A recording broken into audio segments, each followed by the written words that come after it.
let's look at irregular verbs in the conjugation are. You know that all Italian verbs are subdivided in three separate categories called conjugations. The first conjugation has verbs that end with are. The second one, there are fewer, ends with IRE, and then finally there is the third one with verbs that end with IRE. Okay, so we reviewed the sound. When I say they end, where do they end? Which form ends? The verbs have very forms. It is the infinitive form of the verb. Again, let's do it the practical way. You open a dictionary and you look for the verb. We use this one very often because it is very simple and regular. The verb to love. To love. In English, we're looking not for the noun, the love that I feel. It's to love, the activity of loving. You look up the English dictionary, love, it will give you this particular symbol, which means verb. It will also tell you this little thing, T, which means transitive. Let's not be concerned with that right now. But we know that we are looking at a verb. We're looking at a translation of a verb. And it will give you the verb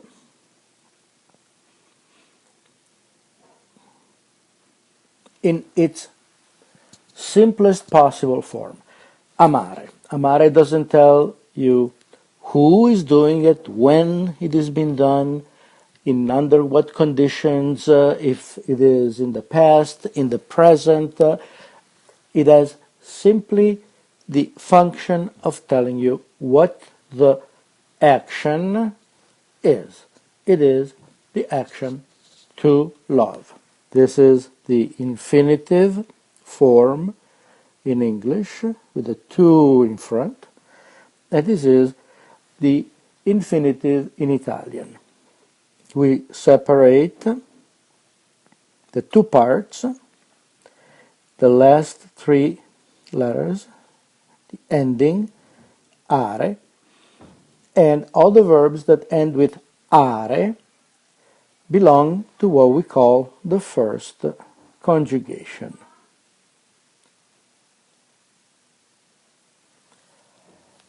Amare, arrivare, abitare, usare, lavorare, camminare, pensare, parlare, giocare, guardare, and on and on and on. The first conjugation is the biggest, contains the most number, the highest number of verbs. Very good. We saw, you know that the conjugation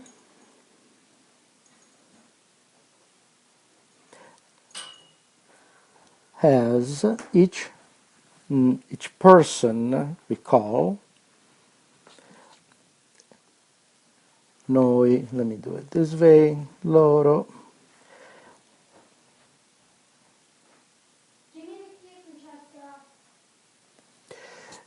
We saw that amare is made out of the root, and we can call the endings, we can call it the branches, I don't know, the leaves. Okay, so this means to love, and you know that each person in Italian will have a different ending. Io amo, tu ami, lui ama, noi amiamo, voi amate, e loro amano. The stress in loro is always retracted by one syllable. io amo, tu ami, lui ama, noi amiamo, voi amate, and loro amano. And it is true for all the are verbs. You know that in English you only have one change. I love, you love, he, she loves, we love, you guys love, they love. So English does not have endings that tell you who the subject is, except for this form. We know that if we encounter the verb loves, it is either he or she or it. All the other ones are identical. That's why in English you must always indicate the subject. Otherwise you don't know who is doing the action. In English you say, love the cat. It could be I, you, blah, blah, blah. In Italian you can leave out the subjects. You don't need to specify what the subjects are, because the ending tells you who's doing it. Amo il cane, it can only be io amo i cani, il cane. Amano i gatti, it can only be loro. There is no other possibility. So the conjugations in Italian are more complex. They allow you to avoid using and repeating the pronouns all the time. And that's the way it is. Now, it is that way for all conjugations, all verbs that end with are. So, amare with parlare. Again, you always separate the branch from the root. If you remember from the previous examples, when you have the root and you have memorized the endings, you can conjugate all the are verbs. You want to say that they speak, parlare means to speak, they speak, you know it is parlar, parla, no? And this one retracts the stress, so it is parlano. If it is us, it is iamo, and it is parliamo. So no tricks, no secrets. It's a matter of memorizing two things: the procedure of splitting the root and the ending, the branch, so that you have the root that doesn't change, and then you attach the correct ending that corresponds to the person who is performing the action. Okay, now, having said that, now we're going to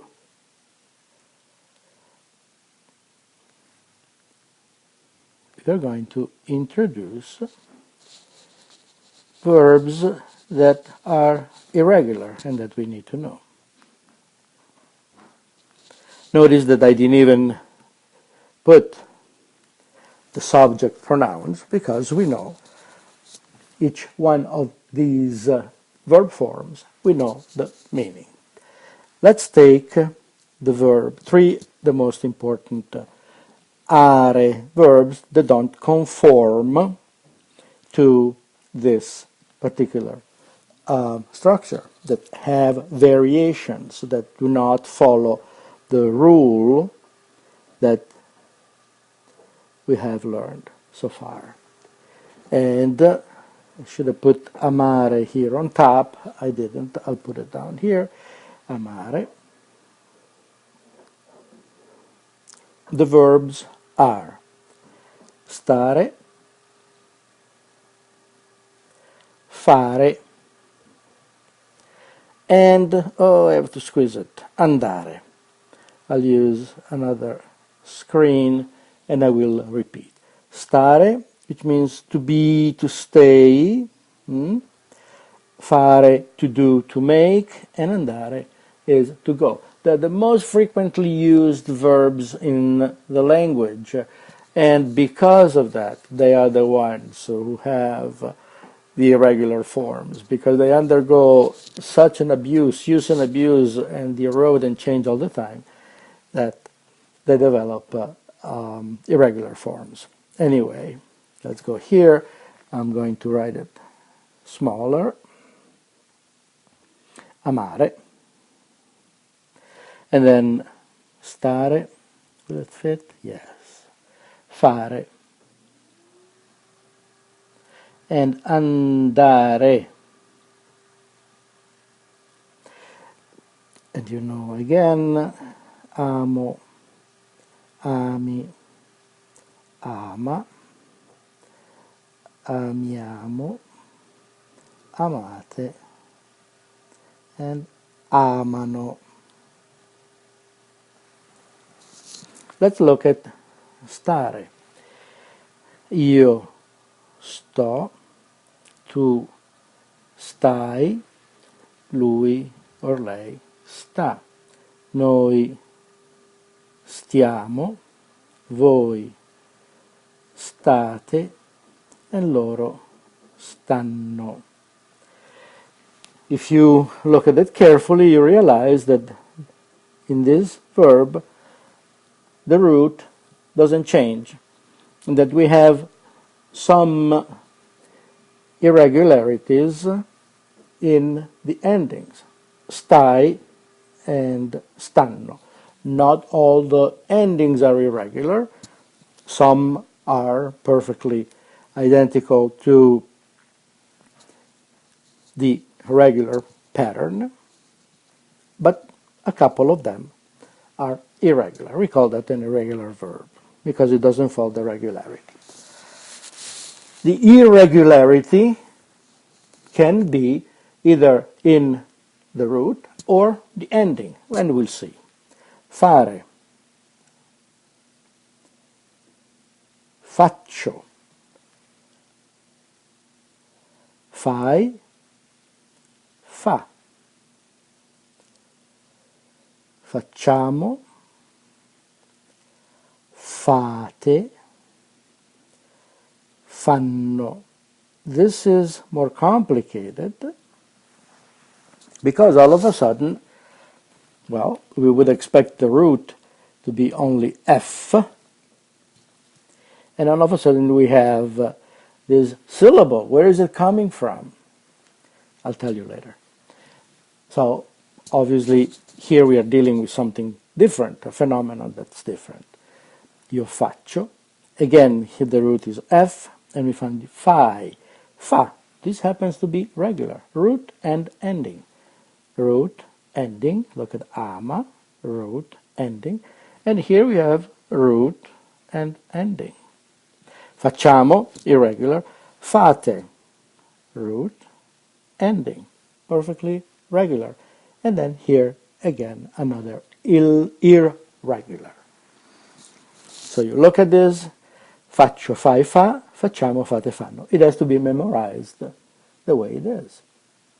You cannot rely on the regular pattern to tell you what the correct form of the various persons is going to be. Let's go to andare, and I hope I don't have to.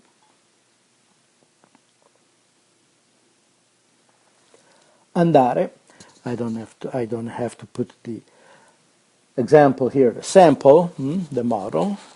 Let's go andare. Andare is irregular in many ways because it is io vado, tu vai, lui va. All these forms are perfectly irregular, unpredictable. We could not predict by looking at andare, that andare means to go, that I go in Italian would be io vado. You would imagine it would be io ando, right? Andare, io ando. No, it's completely irregular. Let's look at noi.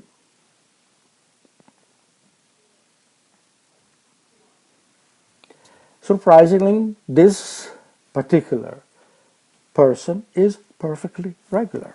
Andiamo. Voi andate. Again, another regular form. And loro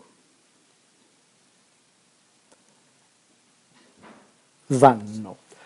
I'm pointing to the regularity or irregularity just because I want you to exercise this sort of analytical ability. You look at the word and compare to the pattern, the official regular pattern, and decide yourself.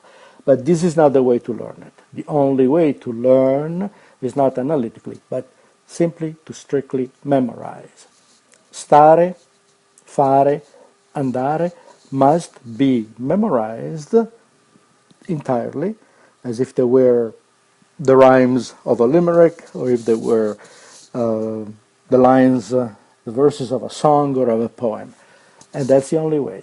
You have to practice, and you have to know which form the various persons are. It's not such a big deal. Millions of people have done it. So if you approach it simply with the perspective of, I have to memorize this thing the way it is, then you're going to memorize this thing the way it is.